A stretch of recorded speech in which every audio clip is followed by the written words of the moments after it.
Good morning, today is Sunday at wala akong ride, so ang gagawin ko ay maglalaba ako at magluluto ng ulam. So watch nyo na lang guys. Good Sunday.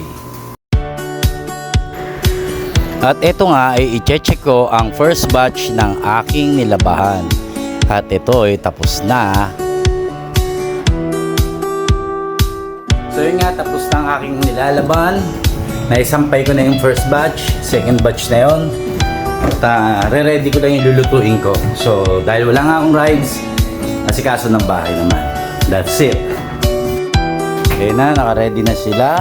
Ayan. Naugasan ko na rin ng fish. Just like that. At nagpapakulo na rin ako ng water. There.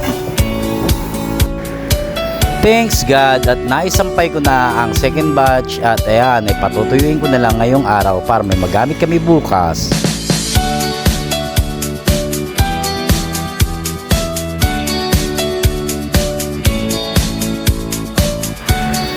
Time to put all the dishes. Ang isda na masarap yan ay galunggong pero lasang Hokkaido. At ito na ang pechay.